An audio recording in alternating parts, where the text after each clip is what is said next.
INFJ, and I decided to create this video because I've been watching a lot of the other videos on YouTube posted by fellow INFJs, and I just found it really interesting to hear everybody share just their hobbies and personal interests, and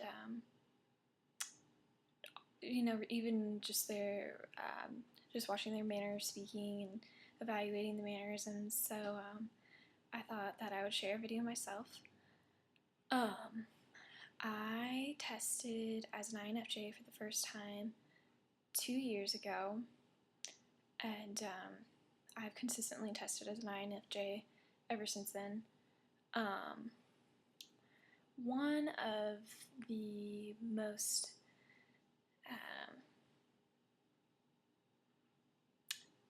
impacting things for me personally about finding out that I'm an INFJ is the description of weaknesses in the INFJ personality, because a lot of the things that I had recognized as weaknesses in myself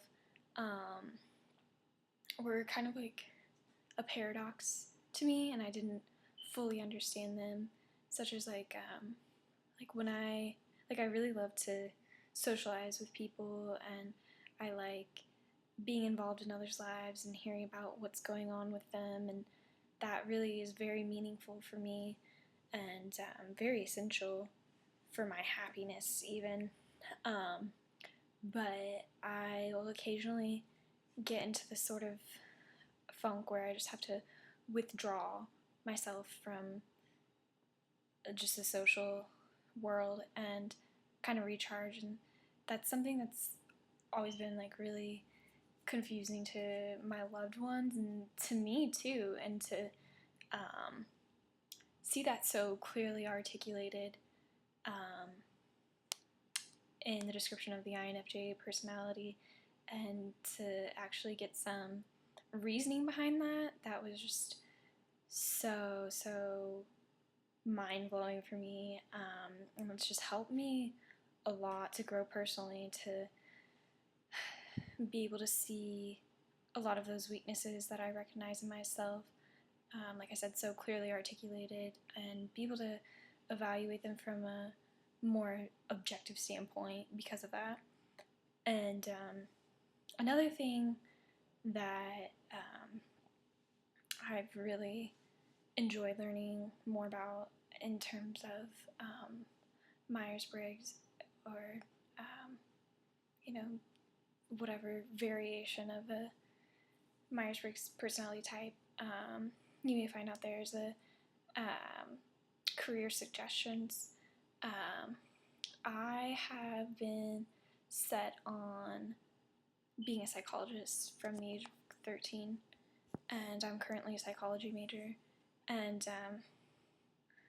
to see counseling as one of the top suggestions for a career for an INFJ it was pretty big for me, because I've been discouraged by my loved ones, by my family, by my friends, in terms of pursuing a career in psychology, because number one, to graduate with a degree in psychology, a lot of people think that if you don't get into grad school, which graduate school is very competitive, there aren't a whole lot of options for people who hold a degree in psychology. But I personally have a very strong passion for psychology, particularly counseling. I would like to pursue a PhD in clinical psychology, and use that to go into counseling, as well as do some applied research, because the more immersed I've become in the field of psychology after declaring that as my major in college, the more I have learned to appreciate the significance of applied research in psychology. Like specifically I'm really interested in sort of holistic approaches to the treatment of depression. I recognize the necessity of medicine in treatment of mental illness and depression, but I don't think that's the be-all and end-all, because these medications have existed for quite some time now, and there's still such a high prevalence of depression and anxiety, and it's just clearly not the means to an end. But enough with that rant. Yeah, so I've been pretty set on psychology for quite some time. Some of the other things I've considered were English, because I really enjoy writing. But I mean, I came to the realization that, yeah, I'm sure that it would improve my skills as a writer to major in English, but I mean, I'm still going to write regardless of whether or not I'm an English major. So I decided not to pursue that. Although I think it could have been a good fit more for personal enrichment rather than, the application of the degree. Another thing that I considered was political science, with an emphasis in public policy, because I'm really interested in human rights, and yeah, I thought that it would be a pretty good fit to pursue a career in that. I'm still not opposed to that idea if I don't end up, heaven forbid, getting into graduate school for psychology. So yeah, that's something that definitely interests me. Let's see. In terms of personal interest, I really enjoy music quite a bit. Really, just any form of art is very, very enjoyable to me. I love music. I love listening to music, not so much creating music. I played the piano when I was younger, and I really enjoyed that. I haven't done that so much since I've been older, but yeah, I definitely have a very strong appreciation for music, strong appreciation for art. I've always loved to dance. Let's see. In terms of relationships, yeah, I think that, I think something that's expressed pretty frequently about the INFJ personality type is that INFJs really value close personal relationships over acquaintances, and I think that's definitely something that holds true for me. I value all people, but above all, I value my very close relationships, and I've always been the type of person to have a small group of close-knit friends, and that's where I really find the most fulfillment from friendships, is when I do have those very, very intimate, close relationships rather than a large network of more casual acquaintances. And yeah, I think that one thing that holds true for me also is holding back part of myself. I definitely have a way about me to, not to sound full of myself or anything, but I think I have a way about me to get people to really open up and feel comfortable sharing things about their life, and yet I'm really not very open to share personal matters unless I'm very, very close with someone. So yeah, that's one thing that I think is definitely an INFJ characteristic that is very strong in myself. I think, what else? Yeah, kind of coming back to the whole career thing, it's really just more of a life philosophy than anything. I think in anything that I do, I want it to be meaningful, and I want it to be impacting in some way or another.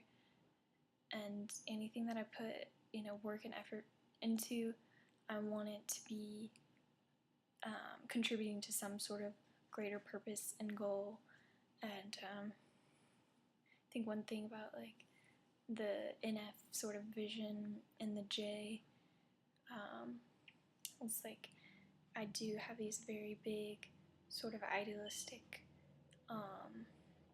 aspirations, but at the same time, I think I stay very grounded because of that J. I know what is within my means and what is not, and I'll pursue a goal to the very end, but I have to have, at the same time, like, I have to have some sort of belief that my ultimate goal will be achieved. And so, yeah, just the J kind of gives my NF a sort of practical sort of grounding, I think. What else? In terms of relationships, I think that it's really difficult for me to find fulfillment in a romantic relationship for a couple of reasons. One is because of my own personal sort of issues, I guess. Like I said earlier, I definitely have a tendency to hold back a big part of myself and not really let people in. And although I am a lot better about that with people who I'm close to, it's still kind of an issue, even when I am close to someone. And another thing is I'm just very,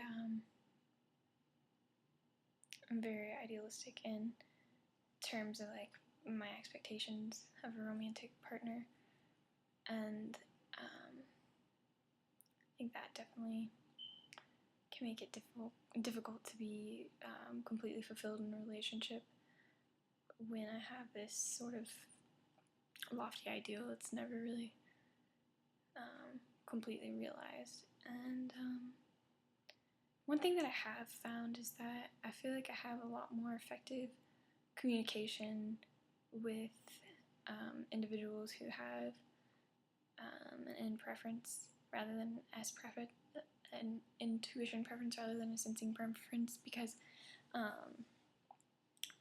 think that we're just able to connect in a far more effective manner because of the way that we process information.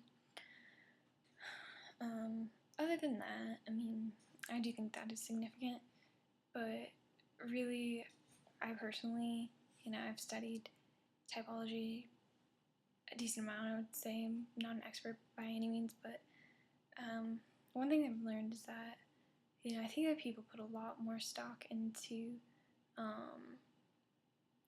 compatibility between specific types than they probably should, because, like I said, I think that having that mutual in preference is definitely beneficial for communication and relationships. Like, other than that, like, I feel like if you're two well-adjusted individuals, then, you can find success in a relationship. And so, like, one thing that I urge people to do is, like, when I first found out about typology, I would get really wrapped up in, like, my compatibility with other types. And, there's some, there's some truth to it and there's some significance to it, but don't get too wrapped up in that. Like, it's really not as absolute as some people make it out to be. It's more of a guideline and suggestions rather than the be-all and end-all. So yeah, this video is 15 minutes, so I think I'm going to end it now. If you made it all the way through it, congratulations. And yeah, I think that's about it.